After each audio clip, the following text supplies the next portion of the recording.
estamos en nuestra materia número 11 de este estudio maravilloso de teología bíblica. Si nosotros fuéramos rigurosos y contáramos los libros dobles como primera y segunda de Samuel, primera y segunda de Reyes y primera y segunda de Crónicas, ya iríamos en una materia más adelante si los contáramos individualmente. Pero yo quiero que ustedes caigan en la cuenta de que estamos estudiando los libros, estos libros como el rollo completo. Entonces estamos estudiando el libro de, los libros de Samuel, estamos estudiando los libros de Reyes y lo mismo vamos a hacer el día de hoy, comenzando esta materia número 11, como el rollo o los libros de las Crónicas. Y preparando esta introducción, este panorama general que tenemos como costumbre hacer cada vez que comenzamos una materia nueva, yo me impresionaba mucho el propósito que tiene el libro de Crónicas, porque en el libro de Crónicas se van a narrar situaciones e historias muy parecidas a las que ya hemos visto en Samuel y en Reyes. ¿Por qué? Porque se va a tocar un personaje que aparece de manera vital en toda primera y segunda de Samuel y aparece solo en el principio del libro de Reyes, que es ¿quién? David. Entonces, es importante que nosotros tengamos en cuenta que aunque se puedan repetir ciertas historias y ciertas situaciones, el propósito del libro de Crónicas es otro completamente. Por esa razón, es tan importante estos panoramas al inicio.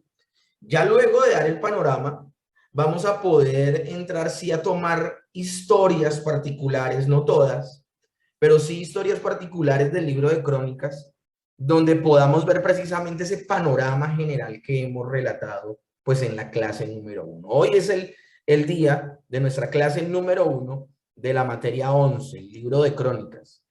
Y también recordaba mientras lo preparaba que ya yo no tengo en cuenta ya cuánto tiempo llevamos en este curso, pero imagínense, comenzamos desde Génesis. Ya hemos visto los 5 primeros libros de la ley, hemos visto Job, hemos visto Josué, Jueces, Ruth y primera y segunda de Samuel, primera y segunda de Reyes y ahora primera y segunda de Crónicas. Este viaje por las Escrituras ha sido maravilloso. Cada vez que hacemos una clase es bien especial. Pero bueno, mis hermanos, iniciemos sin más preámbulos. Como lo hemos nombrado en las 2 materias anteriores, el libro de Crónicas de primera y segunda de Crónicas hacen parte de un rollo. Por eso vamos a hablar del estudio de las Crónicas. Ahora, ¿la historia se repite? Hay personas que podrían decir, se van a hablar de cosas bien interesantes, se van a hablar de cosas bien maravillosas, pero que se van a repetir.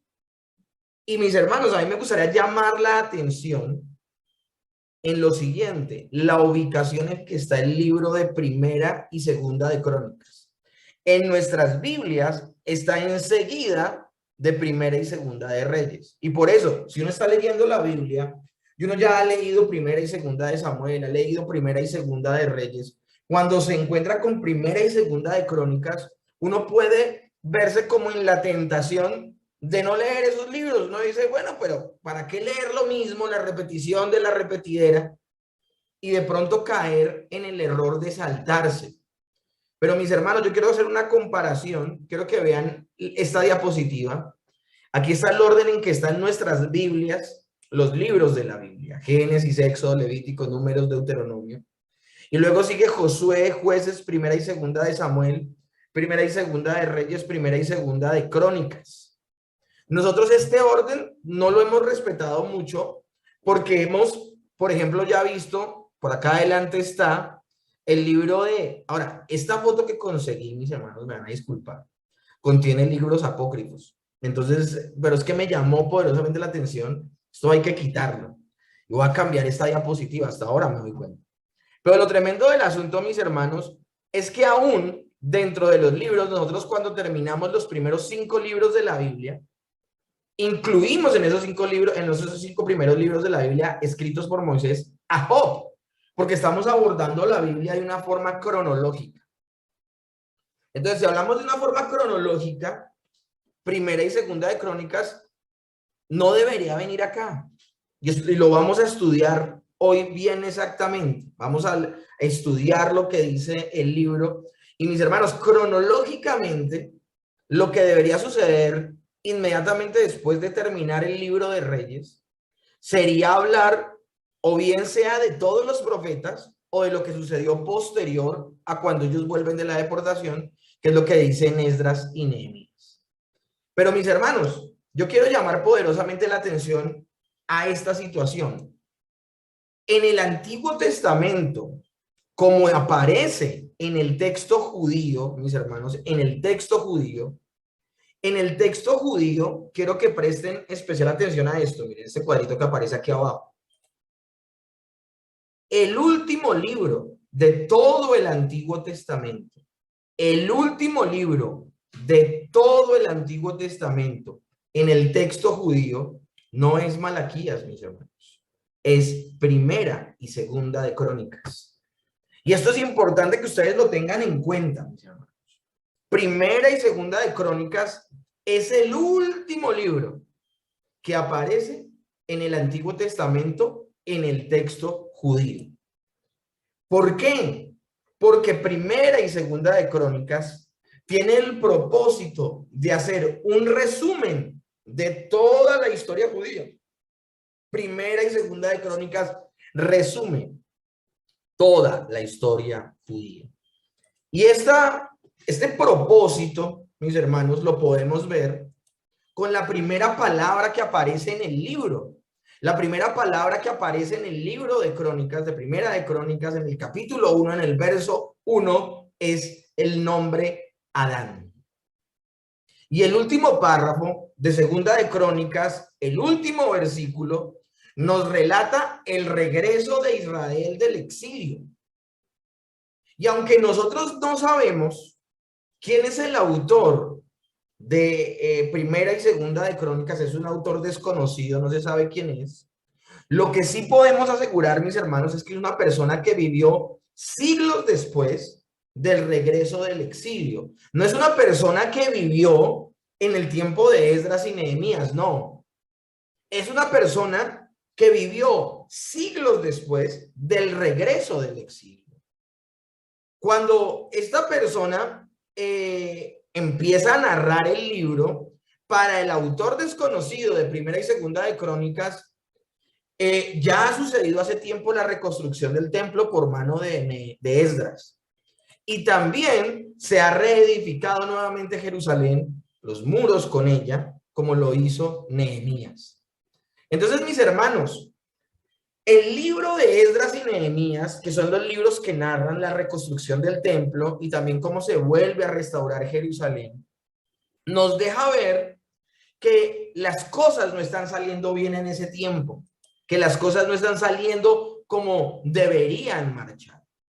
Volviendo al tiempo del autor de Crónicas, en el tiempo de él ya ha sido restaurado el templo, bueno, reedificado, ya ha sido reconstruida la ciudad de Jerusalén, pero a pesar de todo esto y a pesar de que han pasado ya varios siglos cuando escribe el autor de Crónicas, nada que llega al Mesías, y menos se ve por ningún lado que éste gobierne sobre todas las naciones. Cuando los israelitas, cuando los judíos vuelven de la deportación, que es un tema que vamos a ver el día de hoy, cuando los judíos vuelven de la deportación, lo tremendo del asunto es que ellos tienen esa expectativa, esa esperanza de que el Mesías venga. Tienen la expectativa y tienen la esperanza de que ese Mesías gobierne sobre todas las naciones. De alguna manera, mis hermanos, los judíos siguen teniendo una visión solo terrenal del Mesías. Ellos como que andan con ese deseo de que el Mesías establezca su reino en toda la tierra y sea un reino terrenal. Pero esto nada que ocurre. Entonces, ¿cuál es el propósito del libro de Crónicas, de los libros de Crónicas? ¿Cuál es el propósito divino? ¿Qué es a lo que está llevando Dios y guiando por inspiración? ¿Qué le está revelando el Señor al autor bíblico? ¿Cuál es el propósito principal de los libros de Crónicas? Pues mis hermanos, las crónicas son el recuento de la historia, del pasado de esta nación que les brindará esperanza para el futuro. Las crónicas son el recuento de las historias del pasado que brindarán esperanza para el futuro. Entonces, mis hermanos, este libro está diseñado, está finamente diseñado por el Señor para exaltar dos temas. Y lo primero que tenemos que hacer es que estos dos temas apuntan a una sola cosa, y es que aún hay esperanza. Recordemos, mis hermanos, lo que hemos hablado en Primera y Segunda de Reyes, y lo que hemos hablado en ese libro, mis hermanos, que se narran todas las cosas que hicieron mal, tanto los reyes como la nación, para terminar en juicio, bajo juicio y en cautiverio. Pero las personas que iban en cautiverio durarán 70 años preguntándose, ¿será que Dios se olvidó de las promesas? ¿Será que Dios ya no va a hacer lo que Él dijo? Y por esa razón, mis hermanos, hablábamos, y acá hay conexión directa con el último versículo del libro, de los libros de Reyes, que es donde vemos la esperanza que Dios le brinda a la nación de Israel cuando restituye en su puesto de rey a Joaquín. Y hablábamos de la gracia, de la misericordia. Y hablábamos de que Dios no se ha olvidado de sus promesas. Y Dios va a restaurar a la nación. Dios va a restaurar al pueblo de Dios. De hecho, en las profecías de muchos de los profetas, tanto mayores como menores, un tema recurrente es que ya no se acordarán de que Dios, o sea, ya no será tanto el boom de que Dios liberó a la nación de Egipto, sino que será el Dios que trajo nuevamente de la cautividad a su pueblo, a su tierra. Y esto es impresionante, mis hermanos. Entonces, en primera instancia, el libro está diseñado para generar esperanza en el pueblo. Eso es lo que quieren hacer los libros de crónicas, generar esperanza a ese pueblo que la había perdido, ya sea producto de su propio pecado o producto de que habían olvidado lo que había sucedido. Mis hermanos, lo peor que le puede pasar a una nación es olvidar su propia historia porque está condenado a repetirla. Entonces, lo tremendo del asunto es que el libro está finamente diseñado para exaltar dos temas. La esperanza en cuanto a dos temas. Y estos dos temas es el rey prometido y la edificación del templo. La edificación del templo. Y esto será evidente en todo el relato del libro de Crónicas. Hablemos de Primera de Crónicas desde el capítulo 1 hasta el capítulo 9. El capítulo 1 al capítulo 9 es una serie, pareciera interminable, de genealogías. Y quisiera hacer una reflexión al respecto. Yo a ustedes los quiero retar a que cojan los primeros 9 capítulos de Primera de Crónicas y se los lean. Para nuestra cultura occidental, mis hermanos, es un aburrimiento leer esa cantidad de nombres. Para nuestra cultura, para el pensamiento occidental, uno dice, ¿qué sentido tienen las genealogías? O sea, ¿para qué llenar las páginas de nombres tras nombres tras nombres? Pues mis hermanos, en la cultura judía, en la cultura de Oriente, son importantísimas las genealogías. Son importantísimas. Y cuando se nombran las genealogías en estos primeros 9 capítulos, es a partir de ellas que el autor recuerda todo lo que ha sucedido en el Antiguo Testamento. Es como que cuando nombra a alguna de estas personas que hacen parte de la historia judía, está recordándole al lector todo lo que pasó en la época que esa persona vivió. Ese es el propósito, mis hermanos. Y empieza a nombrar desde Judá hasta los días en que vive el autor de Crónicas. Imagínense, esa es la situación. Pero también por otro lado, mis hermanos, él se va a enfocar, o sea, él se va a enfocar en dos genealogías en particular. Y en la primera genealogía que él se va a enfocar es en la genealogía del rey David. Por eso les hablo de que se enfoca desde Judá, que se hace la promesa de él diciendo que Judá será legislador, que de Judá será donde vendrán los reyes.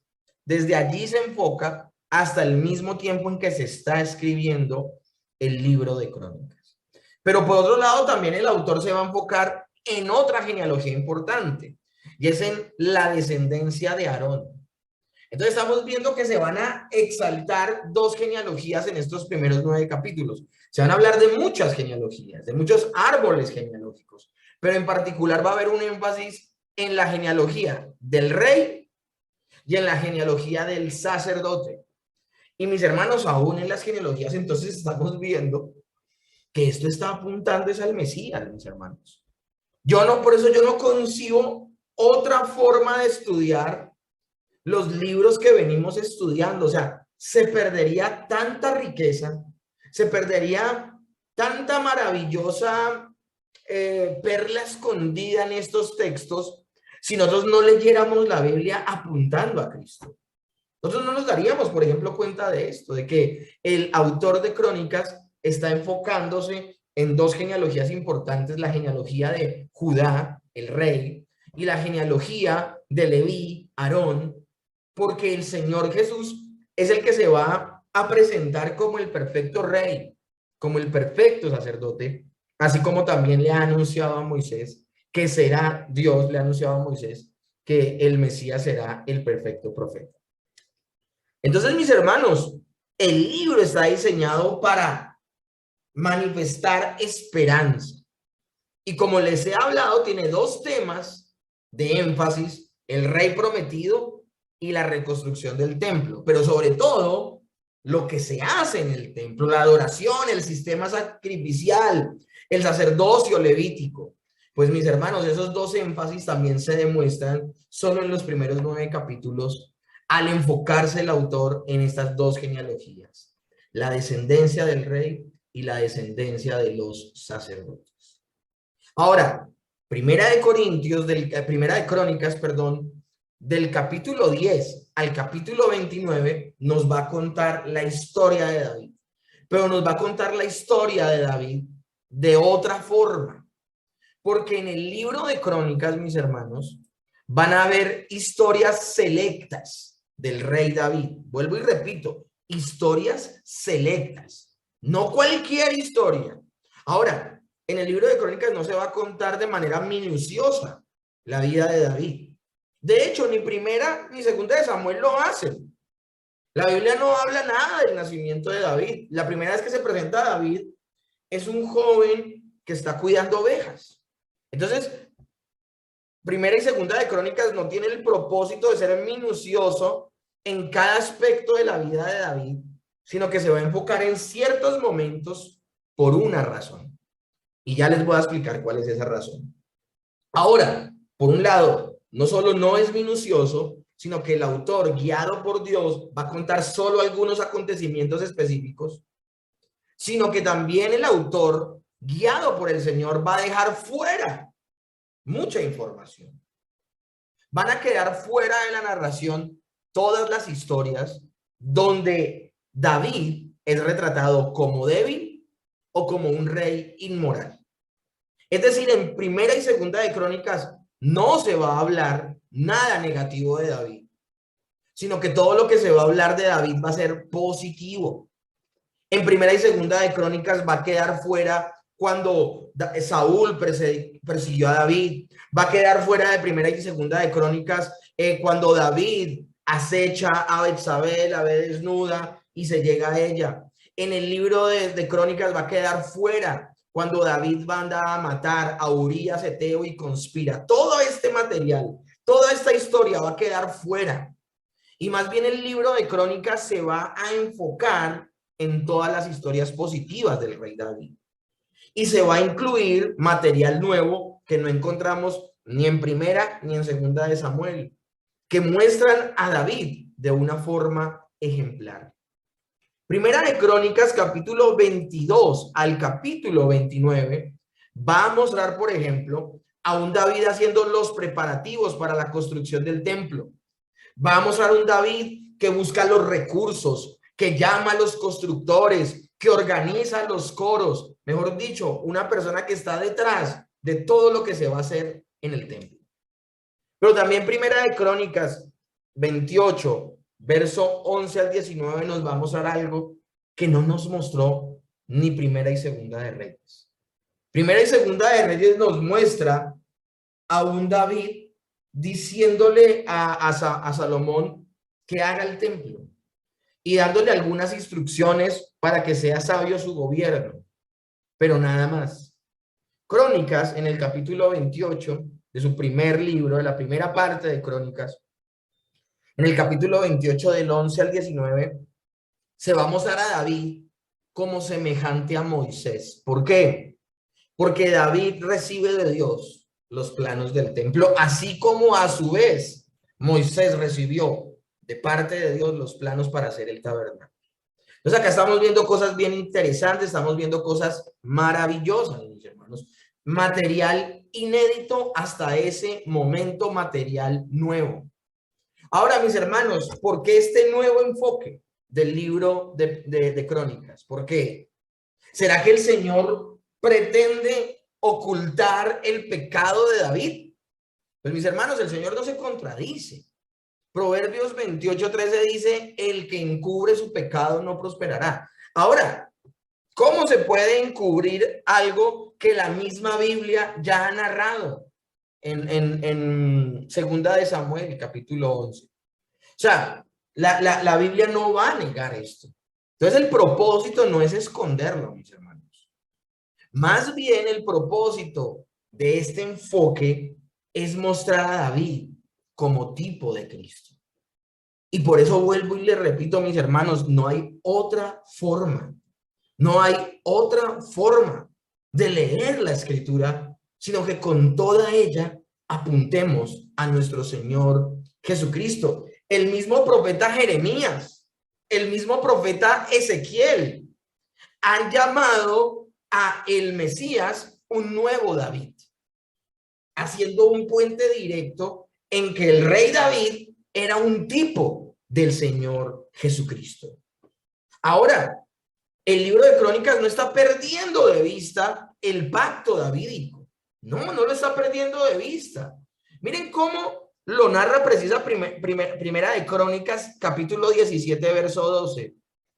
Él me edificará casa y yo le edificaré su trono eternamente. Lo tremendo del asunto es que Primera de Crónicas va a mencionar el pacto que hizo Dios con David, que está en Segunda de Samuel, capítulo 7. Primera de Crónicas, en el capítulo 17, en el verso 12, va a volver a mencionar el pacto davídico, pero lo va a mencionar de otra forma. En Segunda de Samuel, capítulo 7, el Señor le dice a David, ¿me vas a hacer casa a mí? Cuando a mí no me puede contener nada en este mundo, ni en este universo, ni en esta creación. No, tú no me vas a construir casa a mí, yo te voy a construir casa a ti. Y es donde le lanza la profecía y le dice, se levantará un hijo tuyo cuyo reinado no tendrá fin. No está hablando de Salomón, no está hablando de ninguno de los reyes que iban a venir. Y ese punto vamos a hablar más adelante. Está hablando, mis hermanos, única y exclusivamente de nuestro Señor Jesucristo. Ningún rey hasta ese momento, ¿hasta cuál momento? Hasta el momento en que fue escrito el libro de Primera y Segunda de Crónicas. Y ya les he dicho que en qué momento fue. Fue siglos después de que ellos han vuelto de la deportación, donde ya hay una ciudad restaurada, donde ya hay un templo restaurado, y por eso aparece en Primera y Segunda de Crónicas en el texto judío de últimas, el último libro del Antiguo Testamento. Tremendo. Porque hasta ese momento, mis hermanos, hasta ese momento, no ha venido el Mesías. Y eso quiere decir, mis hermanos, que ninguno de los reyes que hasta ese momento ha existido ha podido calzar la medida de aquel que había sido prometido. Entonces, sigue habiendo una expectativa, sigue habiendo una esperanza, sigue habiendo una espera. ¿De quién? Del Mesías, del Señor. Ahora, segunda de Crónicas, capítulo 1 al 36, nos va a mencionar los reyes de Jerusalén. En esta oportunidad, el énfasis de los libros de Crónicas, el énfasis son los reyes del reino del sur, los reyes de Judá, los reyes del reino del norte de Israel quedan completamente fuera del libro de Primera y Segunda de Crónicas. Y pues, mis hermanos, no era para menos. Si el libro de Crónicas lo que está presentando es una esperanza, una expectativa, pues no, y no ha mencionado ni siquiera los pecados de David, pues tampoco se va a enfocar, mis hermanos, en hacer una lista minuciosa de los reyes del norte. Sí va a mencionar algunos que pecaron gravemente, pero mis hermanos, el enfoque va a ser sobre los reyes de Judá, del reino del sur, de Jerusalén. No se hace mención en absoluto de los reyes del norte. Ahora, también hay un nuevo material de los reyes del sur, que son descendientes de David, que no aparece, un material inédito. Y en ese material inédito, mis hermanos, va a hablar de cómo hubo reyes de esta descendencia, de esta genealogía, que fueron obedientes a Dios. Y esto con el propósito de mostrar el éxito y la bendición que viene producto de obedecer al Señor. Pero también va a mencionar a reyes del reino del sur, de Judá, descendientes de David, que fueron desobedientes a Dios y por eso vino fracaso y dificultades sobre su vida. Entonces, mis hermanos, lo que está haciendo el libro en Segunda de Crónicas, del capítulo 1 al capítulo 36, es gritarle a los lectores de este libro que deben ser fieles a Dios, de que Dios no tendrá por inocente al culpable y que todo lo que el hombre sembrare, eso también recogerá. El fin del libro, mis hermanos, sencillamente es espectacular, porque el fin del libro narra de esta manera, mis hermanos. Miren lo que dice. Esto es interesantísimo, esto es maravilloso. Segunda de Crónicas, capítulo 36, verso 23. Así dice Ciro, rey de los persas: Jehová, el Dios de los cielos, me ha dado todos los reinos de la tierra, y él me ha encargado que le edifique casa en Jerusalén, que es en Judá. ¿Quién de vosotros hay de todo su pueblo? Jehová su Dios sea con él y suba. Yo les había hablado a ustedes algo, bueno, no sé si fue en este escenario, creo que fue más en el estudio del libro de Hechos. Hablaba del término suba a Jerusalén. El término suba a Jerusalén no es un término geográfico, porque habían lugares que podían ser geográficamente más altos que Jerusalén. El término suba a Jerusalén habla más bien es de importancia.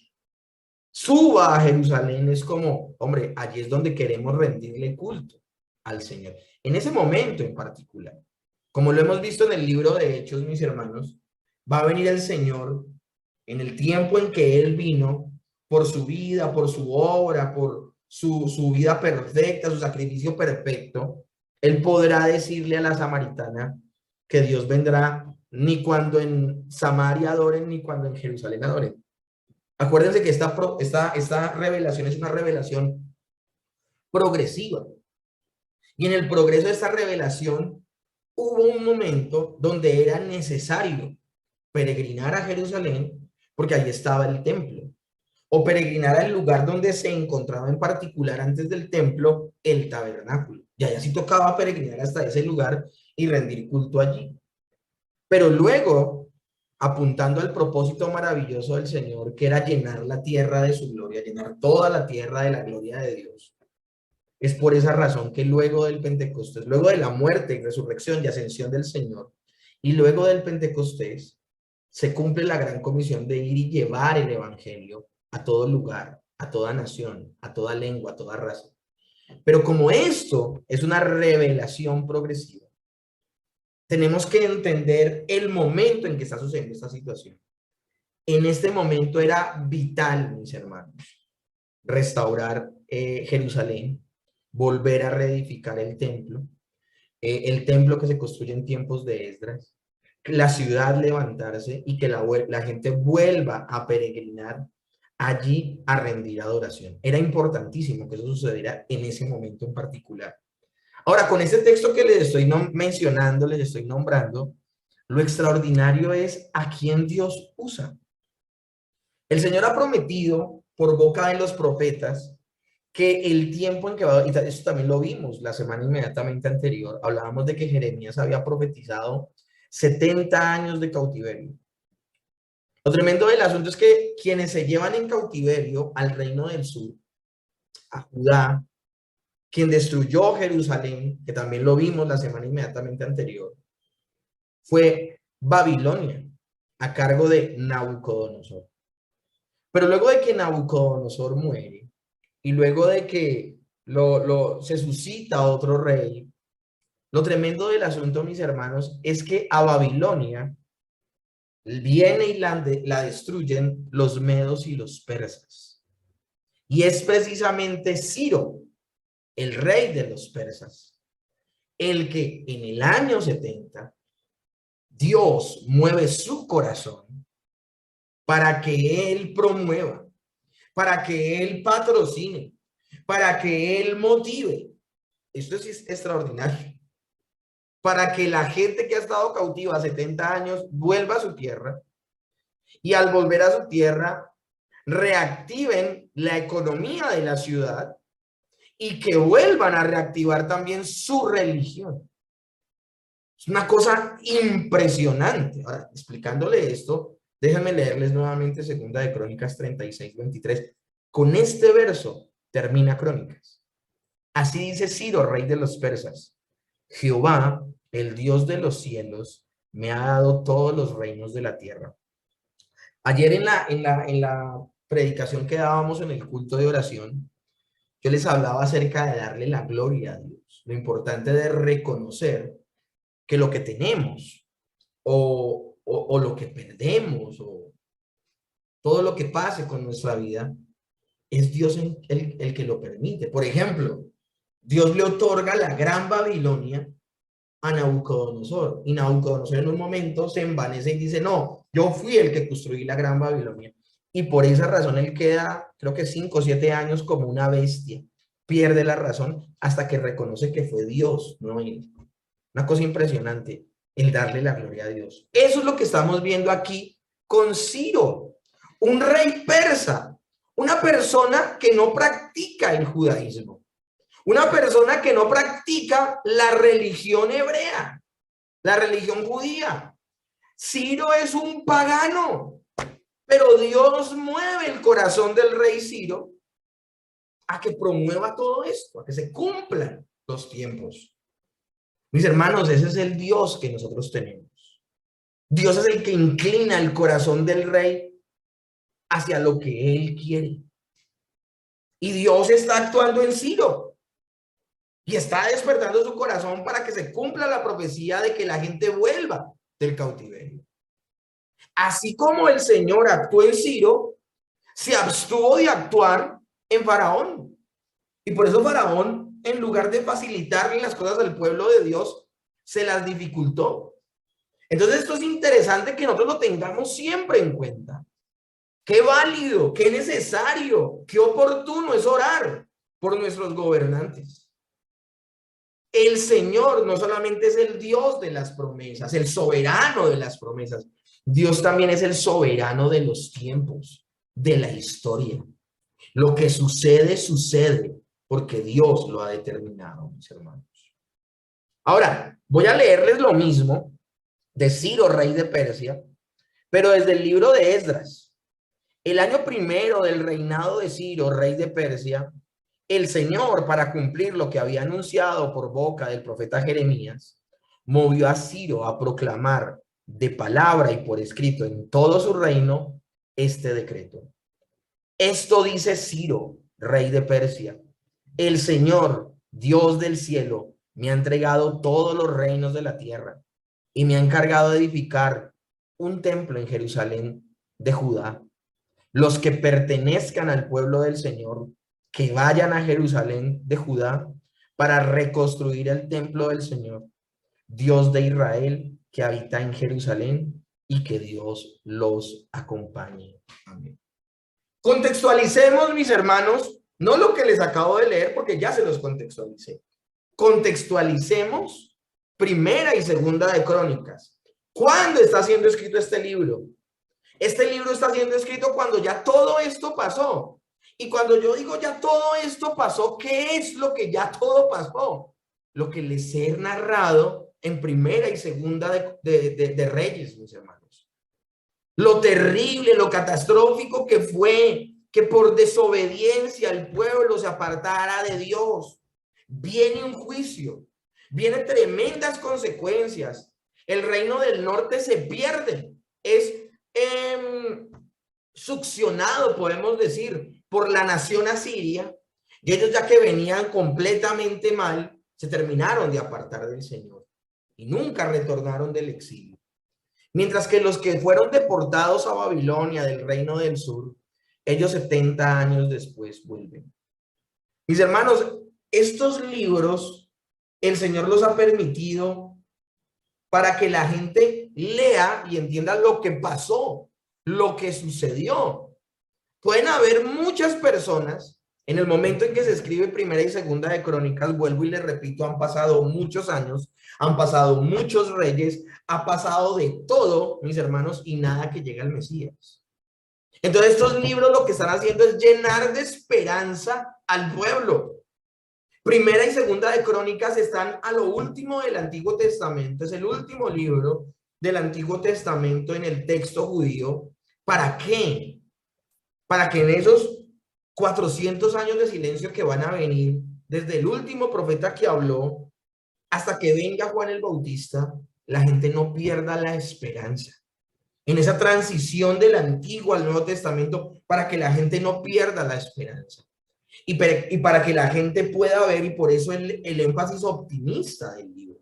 Ahora, no estoy queriendo decir, acabo de narrarles a ustedes, que dentro de este panorama les he mencionado que entre los 39 capítulos que se van a narrar de Segunda de Crónicas, mitad va a ser para reyes buenos de Judá y la otra mitad para reyes malos de Judá.